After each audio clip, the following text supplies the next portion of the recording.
Good morning, one and all. So, in the last class, we have started with source coding theorem, which is one of the important theorems. So, this is the Morse code, one of the oldest source encoding technique. And so, these are the two requirements that are to be satisfied by the source encoder. And this is a typical diagram which shows how the source encoding will be employed. Now, for every symbol, there is a corresponding code word and whose length is LK. So, these are the formula of average code word length of the encoder. So, L minimum is the minimum value of this L bar, that is average code word length. Typically, n will be eta will be always less than or equal to 1. If eta equal to 1, it is called the efficient source encoder. Now, this is the definition of the source coding theorem. It is also called as Shannon's first theorem. What it says is the average code word length is always greater than or equal to the entropy of the particular source. So, it is the relation between the average code word length L bar and the entropy. So, from this source coding theorem, this is the efficiency formula. Entropy by the average code word length. Now let us take simple example. So the source is emitting these symbols A, B, A, B, A, C, A, D. Okay, 4 different symbols. Total how many symbols? 1, 2, 3, 4, 5, 6, 7, 8. 8 symbols. Okay. Now here I have taken symbols A, B, C, D. What is the probability of occurring A? A occurs 4 times out of 8. 4 by 8. B occurs 2 times out of 8. 2 by 8. C occurs once. D occurs once. So these are the probabilities. Now I have taken code 1, code 2. Okay. So what code 1 is? What code 1 says is for symbol A, the corresponding code word is 0, 0. For symbol B, 0, 1, 1, 0, 1, 1. Okay. Now what is the length of the code word? 2. It is a fixed length because each and every code word has a length of 2. Now another code 2. For A, only 1 bit, that is 0. For B, 1, 0. For C, 1, 1, 0. For D, 1, 1, 1. Okay. Now here, so the length is 1, 2, 3, 3. It is a variable length code. The first code is fixed length. The second one is variable length code. So, but how it varies? So, A occurs more frequently. Correct? A occurs 4 times. So, that's why it is given very shortest length. So D occurs, C and D occurs very rarely. They occurs only once. That's why they are given somewhat bigger code word. Okay. So the symbol which occurs very frequently is given very less length, which occurs very rarely is given more length. So in that way we generate the variable length code. Now anyway, now here, so we have to find out the efficiency of the code 1 and code 2. Okay, what did we find out? So we have generated code 1, code 2 by using some algorithms. Let us assume that. Now we will find out the efficiency of code 1 and code 2. Okay, for that, so first of all, what is the average code word length of the code 1? Code 1 means this column. What is the average length of the code word? It is 2. No need to calculate also because each and every code word is having length of 2. It is a fixed length, that's why there is a 2 bits. Okay. For code 2, you have to use this formula Pi into Li, which means, so what is probability? 4 by 8 into 1 plus 2 by 8 into 2 plus 1 by 8 into 3, so on. So if you calculate, it becomes 1.75 bits. Okay. Now the average code word length of the second code is 1.75. The first code word is 2 bits. Okay. Which means using this second code, okay, so we are transmitting the information by using less number of bits. That's the meaning. See how it happens. For suppose, so we are transmitting 1, 2, 3, 4, 5, 6, 8 symbols, 8 letters otherwise. Okay. Now, so here, now if you use code 1, which is having a uniform length of 2, how many bits we need? 8 symbols. Each and every symbol is having 2-bit code word. So total bits are 16 bits. Okay. So by using 16 bits, you can transmit the these 8 symbols. Okay, that is for code 1. For code 2, it's a variable length. For symbol A, the length of the code word is 1. How many A's are there? 4. 4 A's. Each and every the code word for A is only length 1 plus. I'm just calculating the number of bits required. Okay, so for symbol B, it occurs 2 times. Okay, so 2 B's are there. Each and every B is represented with how many symbols? How many code word length? 2. Next, C and R each occurs once. So 3 plus 3. How much is this? 4 plus 4, 8 plus 6. 8 plus 6, 14. This is 16. So here, if you use code 1, we need 16 bits to transmit these symbols. But if you use code 2, we need only 14 bits to transmit the same symbols.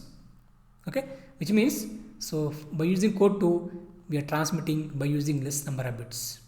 Okay, it is very simple. 14 bits for how many? 8.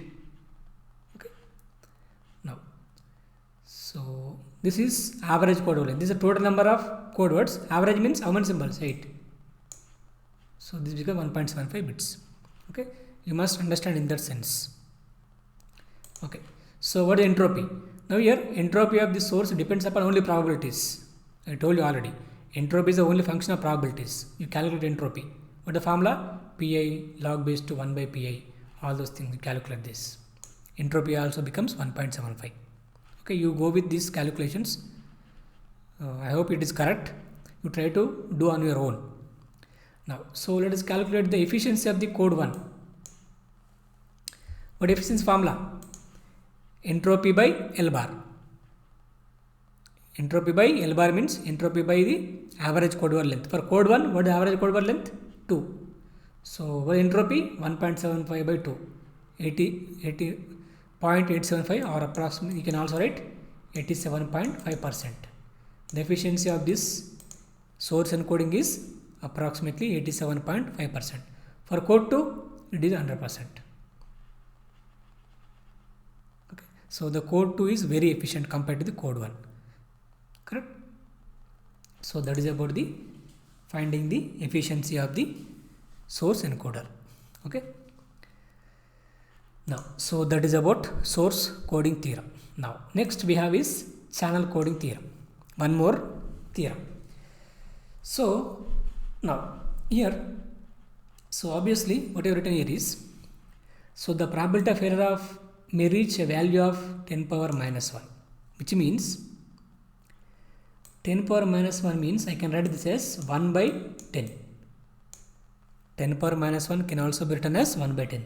What do you mean by probability of 1 by 10? Probability of error is 1 by 10, which means, so if you transmit 10 bits, 1 will be in error, remaining 9 will be without errors. Okay, you are transmitting 10 bits, but among them only 1 is having error, but remaining 9 are without errors. But so this level of probability of error is not acceptable to us. Okay, this is not a reliability. It is not reliable. Okay, we don't accept this much probability of error. It is very huge actually. Okay, but typically we accept 10 power minus 6 or even low. What do you mean by that? 1 by 10 power 6. 10 power minus 6 is nothing but 1 by 10 power 6, which means if we transmit 10 power 6 bits, among them only 1 is error, remaining are without errors. Okay, is it okay? If we transmit 10 lakh bits, only 1 is error, remaining are without errors. Now we need this much accuracy, so this is acceptable to us. Okay, now so to achieve the high level of performance, which means to achieve the high level of accuracy, how much amount of accuracy? 10 power minus 6 or even less. Okay, so we need a probability of error of equal or less than or equal to 10 power minus 6. So typically we need the probability of error is less than or equal to 10 power minus 6, which means if you transmit 10 lakh bits, among them only one should go wrong at maximum. Okay, now we need this much amount of accuracy. So for that purpose we go for channel coding theorem. Okay, it related to the accuracy or better performance. So the goal of this channel coding is to increase the resistance of the system to the noise. Obviously we want to minimize errors, which means we need to be more resistance to the noise, channel noise. Now, so this is channel second theorem. It is called channel coding theorem. So it is also given by Shannon only. It is called Shannon's second theorem. What was the first theorem? It is called source coding theorem. So this is called as the Shannon's second theorem, that is channel coding theorem. Clear? Okay. Now what it says, it is very simple. So there exists a scheme for which the source output can be transmitted over a channel and can be reconstructed with an arbitrary small probability of error if the capital R is less than or equal to capital C. So R is information rate and C is the capacity.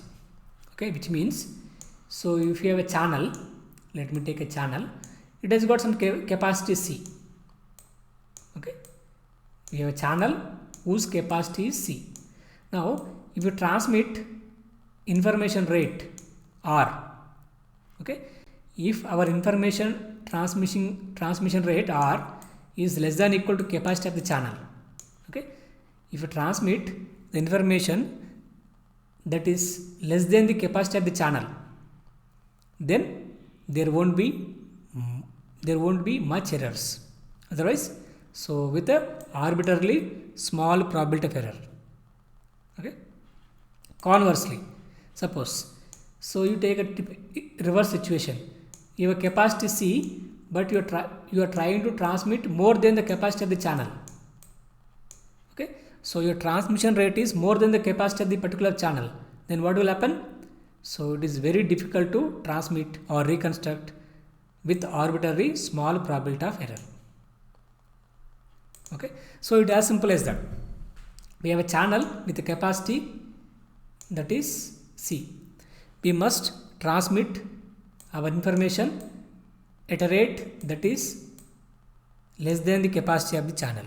If at all, if you try to transmit more than the capacity of the channel, what will happen? So the reconstruction of the bits at the output will be difficult with arbitrarily small probability of error. Okay, you take a simple situation. Suppose there are two families. Okay, so we have a car. Car is something like a channel. Okay, we have a car which has a capacity of 4. It can carry 4 persons. Okay, we have family 1. It has got 3 members. We have another family. It has got 10 members. Okay, so first family can easily travel in the car because so the capacity of the car is 4, whereas the family contains only 3 members. So comfortably this first family can travel in the car. Okay, but so second family, the capacity of the car is only 4, but they have 10 members. Okay, they cannot travel in the same car because so the number in the family members are more than the capacity of the car. You take the same analogy. Okay, so we have a channel. It has got some capacity. Okay, so you must transmit below that capacity. Then the reconstruction is possible with arbitrary very small errors.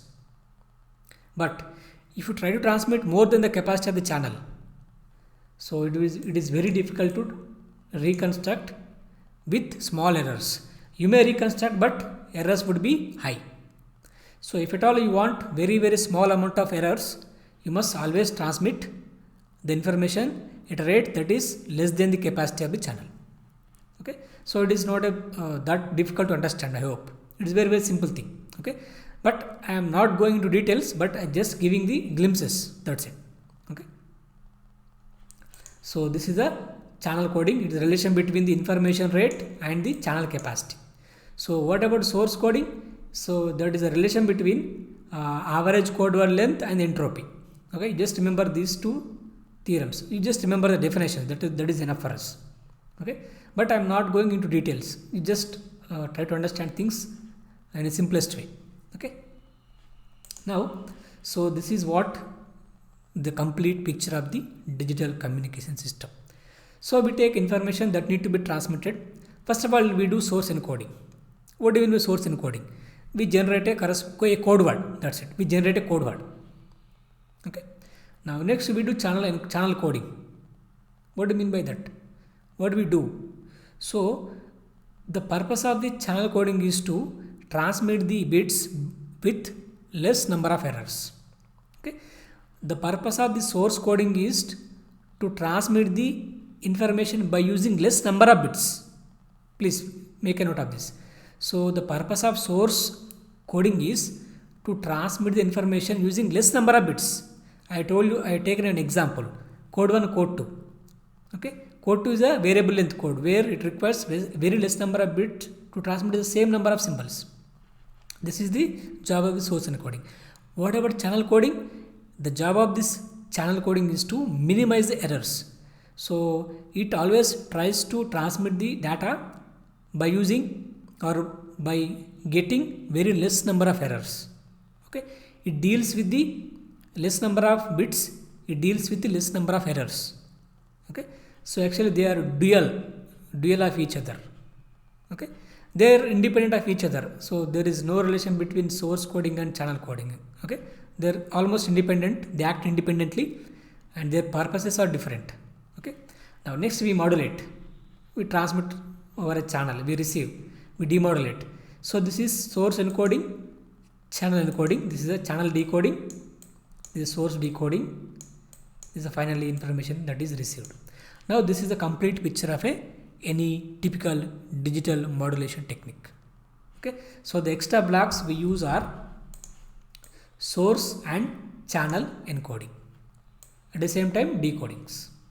Okay, so they got their own purposes. Okay, so that is about the two theorems, source encoding theorem, channel encoding theorem. They both are given by Shannon. Okay, so that's why they are called. So this is called Shannon's first theorem, it is called Shannon's second theorem. Okay, right. Next, so that is about the two theorems. We just remember the statements, that is enough for us. Okay, now so we'll do something called a prefix coding. Okay, what is the prefix coding? First of all, what is the prefix? Is the initial part of the code word is called a prefix. You know already what do you mean by prefix and suffix. So prefix means initial part, suffix means later part. Okay, suppose if I say 1001, now this is a code word. What is the prefix of this? 1 or 10 or 100. Okay, so the initial part, this part may be the prefix of the code word 1001. Okay, so that is the meaning of prefix. You know, typical meaning, general meaning. Okay, now what is the prefix code? This is very important. Make a note of this, please. A prefix code is defined as a code in which no code word is the prefix of any other code word. Okay, so read it one more time. A prefix code is a code in which no code word is a prefix of any other code word. Okay, so let us see how it is defined. So they are uniquely decodable. So you must understand this. It is a very important requirement. All the encoding should be uniquely decodable. Otherwise, so there would be a problem. Always try to remember this. Every encoding should be uniquely decodable. So they are also called as instantaneous codes. Prefix codes are also called as instantaneous codes. Why they are called so? I will tell you later. Okay. Now here, so we will discuss what do you mean by prefix code. So I have taken 4 symbols, corresponding probabilities. Now I have taken 3 coding schemes. Code 1, code 2, code 3. First code, second code, third code. Okay, So and corresponding code words. In the first code, for symbol A, what is the code word? 0. For B, 1. For C, 0, 0. For D, 1, 1. In the same way, in the second code, so what is symbol for A? Code word for symbol A, 0. So on, so on, so on, so on. Okay. Now, so let us take this column. First code. So first code. What is happening here? So the code word for symbol A is 0. Okay. For symbol B is 1. For symbol C, 0, 0. Now here, symbol C has got 2 bits, but what is the prefix of this 0, 0? 0. Initial part. But 0 is a code word for symbol A, which means a code word for symbol A is a prefix for symbol C. In the same way, what is a code word for symbol D? 1, 1. What is the prefix of 1, 1? 1. But what is 1? It is a code word for symbol B. Which means, so the code word for symbol A is prefix for symbol C. The code word for symbol B is prefix for symbol D. Now this is not a prefix code. What I told you, no code word should be prefix of any other code word. Here, the code word 0 is a prefix of code word 0, 0. The code word 1 is a prefix of code word 1, 1. Okay, so that's why it is not a prefix code.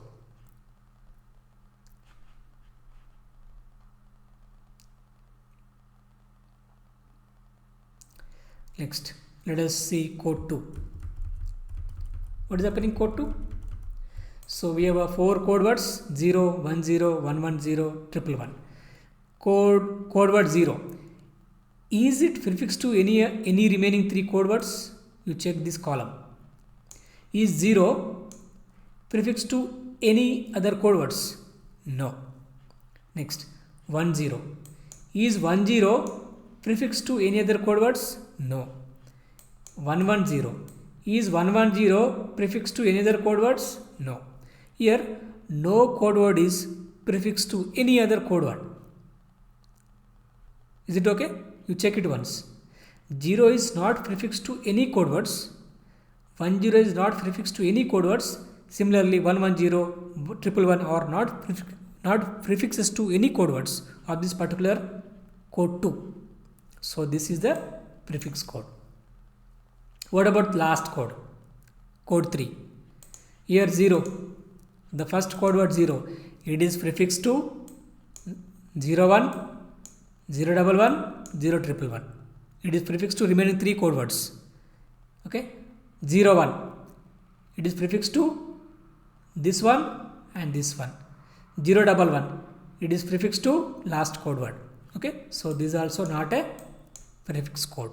So only the code 2, second code is a prefix code, and the code 1, code 3 are not prefix codes because they do not satisfy this criteria. Just simple thing you try to understand.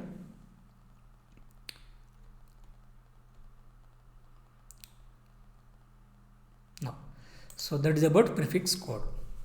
Okay. So we have variable length codes, prefix codes, right? So the advantage of prefix code is they are uniquely decodable and they are instantaneous codes. Correct? Now, so we have something called an algorithm that is called Huffman coding. Okay. Now, so what it will do? So this generates variable length code words. By using this Huffman algorithm, we generate a variable length codes. So here there are mainly 2 parts. The first one is to create Huffman tree and the other one is to traverse the tree to find the codes. Now, so Huffman algorithm, this algorithm, okay, so it has got some steps. What are they? So 1, 2, 3, 4, 5. These are 5 steps you need to keep in your mind while applying the Huffman algorithm. But the first one, let me go to the first one. So the first one is the source symbols here. So the first step, the source symbols are listed in the order of decreasing probability. You must write them in the order of decreasing probability, which means here I have written symbols and their probabilities in decreasing order. First probability is 0.5, it's a maximum. Next probability is next maximum. These are lowest probabilities. So they are in the decreasing order of their probabilities. You must write them in this order. Okay, it may not be exactly decreasing, but you try to write in this decreasing order, more or less decreasing order.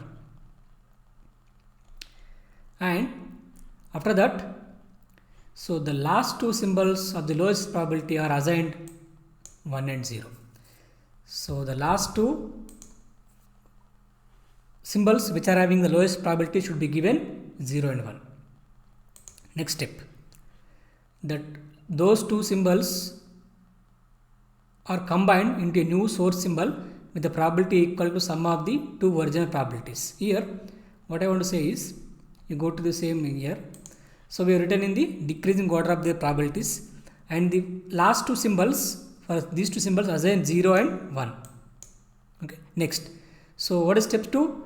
You combine them, combine last two symbols. What is the probability of this combined symbol? Sum of these two probabilities, which means 0.125 plus 0.125. Again it becomes 0.25. So the combined source probability will be 0.25. Okay. So the probability of the new symbol is placed in the list according to its value. Okay, I will take an example. Next, so this procedure is repeated until we are left with final list of source statistics of only two for which symbol 1 and 0 are assigned. Okay. Now, so the code word for original source is found by working backward and tracing sequence of ones and zeros assigned to that symbol as well as these successors. So this is very important. You just remember this. So by working backwards to its successors. Okay. Anyway, so I'll take an example. I'll try to explain this with an example. So I shared the PPT.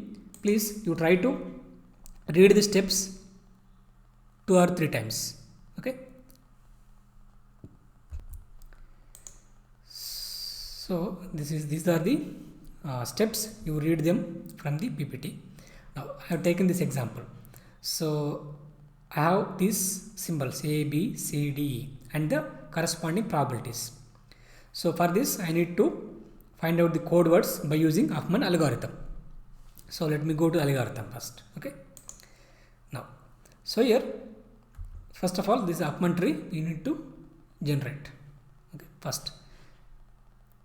So these are the symbols given and the probabilities, they are also given in the problem itself. Now, so in the step 1 I have written in the decreasing order of the probabilities. So they are given in the same order only. Okay, here, so we don't need to do anything extra. So they were given in the decreasing order of their probabilities. So no problem. Step 1 is over. Next, what I told you is step 2. In the step 1 itself, for the last two symbols are the symbols with the lowest probabilities for symbol D and symbol E.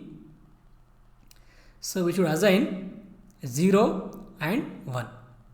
For these last two symbols, I have assigned 0 and 1. So with this, step 1 is over. What is step 1? Arrange them in the decreasing order of probabilities, and for the last two symbols, you assign a 0 and a 1. Okay. So next, what is the next one? So the next one is step 2. What does step 2 says?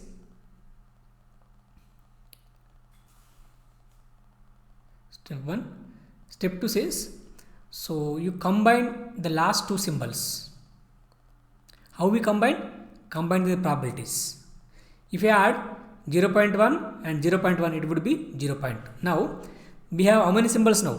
Actually one is reduced because we are combining two symbols into one symbol. Okay, now so the number of symbols will be reduced by 1. And what are the probabilities? 0.4, 0.2, 0.2, again 0.2, 1, 2, 3, 4. Only we are left with 4 symbols. Initially we were having 5 symbols, but now we had only 4 symbols. Okay, practically we have 4 symbols. Why? Because the last 2 symbols have been combined and they were made into only single symbol, one symbol, whose probability is how much? 0.2. Next, so we should list them in the order. Now the here, so how to write in the decreasing order of probability? Because we have, how many probabilities we have? 0.4, 0.2, 0.2, 0.2. So how to write them in the decreasing order of the probabilities? First, this is maximum probability, no? Okay, 0.4. Next, yeah. So remaining among 4 probabilities, the first probability is 0.4. Remaining 3 are having probabilities how much? 0.2. Okay, but here, so this combined symbol is given the highest priority. That is the logic. Here, see, actually the first symbol is having probability of 0.4, so 0.4 we have written. But so remaining 3 are having same probabilities. What probability? 0.2. But in this combined symbol is given the most priority, highest priority is given. That's why the 0.2 belongs to this combined symbol. Next, so this 0.2 is comes here, the 0.2 comes here. Now this is again the decreasing order of their probabilities. But remember here the combined symbol, the combined source symbol is given the highest priority. Okay. Now we proceed. Next, now this is the another list again. So they are in the decreasing order of the probabilities. Then the last 2 symbols will be assigned 0 and 1. Next, they should be combined. If you combine these two, it becomes 0.4. Now here one more symbol is reduced. Now we are left with only 3 symbols. What are they? What are probabilities? 0.4, 0.2, 0.4. Now we should write them in the decreasing order of their probabilities. What do you write? Now here, what are the probabilities? 0.4, 0.4, 0.2. But we have 2 0.4s. Okay, 2 0.4s are there. But so the first 0.4 should belong to the combined symbol, because we always try to give the highest priority to the combined symbol. Please remember, the question of priority arises if and only if there is, if more number of symbols are having same probability. Okay, now I hope it is okay now. Now again, they are in the decreasing order of their probabilities. Then next, so take the last 2 symbols, assign 0 and 1 and combine them. If you combine, what do you get? 0.6. Now here only 2 symbols are there. What are they? What are the probabilities? 0.4, 0.6, 0.6, 0.4. Here, please remember, here I did not give any priority. It is not priority because 0.6 anyway is more than 0.4. They are not equal now. Okay. So the 0.6 comes here, the 0.4 comes here, because we need to write them in the decreasing order of their probabilities. That's it. Yeah. So if you combine them, you are left with only 2 symbols, no? Okay. So assign 0 and 1, you stop here. Okay. This is the final probability 1. Okay. So this is not required. This is the last step. Correct? Now,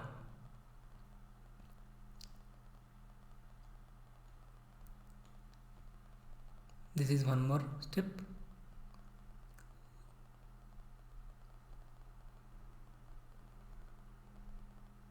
Okay, now finding the code.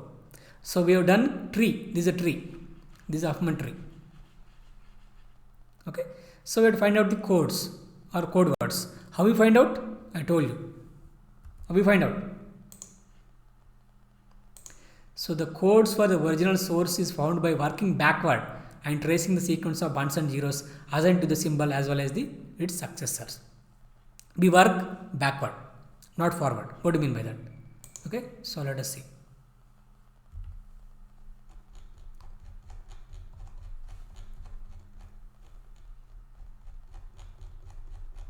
Okay, sorry.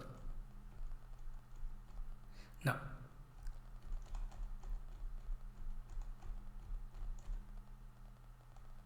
finding the code. This is the logic. Now, so this is a path from symbol A to the last step. Okay, this is a path. You go and check. Okay, now so we should work backward, which means we should start here, we should reach here. How do you reach? What is the path? 0. So you go backward. Okay, you start from here. What is the first symbol? First bit you get 0. Take it. Next, you come here like this. Again 0. You take it. Okay, no other symbols are. So for symbol A, what is the code? 0 0. Please remember, you must work backward and trace you work backward and collect the zeros and ones in the path. Okay. Next, for symbol B, this is the path. Okay, you work backward. How to reach this? So 1 0, that's it, 1 0. The code for symbol B is 1 0. Next, this is the path of symbol C. You should work backward. How it is possible? 1 1. Is it right? 1 1. For symbol D, yeah. So try to work backward. Go from here to here. How it is possible? 0 1 0 0 1 0. Is it right? So please, if it is wrong, tell me. Okay, 0 1 0. I hope it is correct. 0 1 0. Right? D. Sorry, D is over E. So this is the path of E. Now how to reach E from the backward? 0 1 1. Is it correct?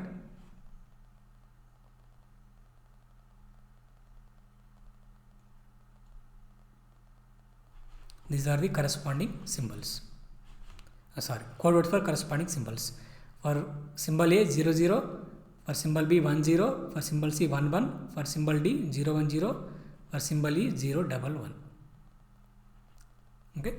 So if you observe them very carefully, they are variable lengths, because the code word for length for symbol A is 2, for symbol B is 2, for symbol C also 2, for symbol D and E 3 3.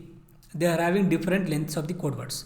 At the same time, it is a prefix code, because no code word is a prefix of another code word. Okay, so that is Huffman coding. So I have taken an example. Okay, I will share this PPT also. This is the answer. Now this is the symbols, probabilities, code words and their lengths. We have got everything. Now find out the average code word length. How to find out? Probability into length over summation 2.2. Entropy. What is entropy? It depends only on the probability. You find out entropy. 2.12 bits. So find out the entropy is over, L bar is over. You find out the efficiency. Okay. So we have found out these code words by using Huffman algorithm. These code words are variable length and they are also prefix codes. Okay. So I given one more example and answer also I gave you. You try to get the answer. You design the code word. You design the tree, Huffman tree, and try to get the codes for the symbols. This is the answer and this is a question. Okay. Anyway, so we stop here. With this, almost we have done with our syllabus. So if anything is left, I will take one more class. Okay. Thank you.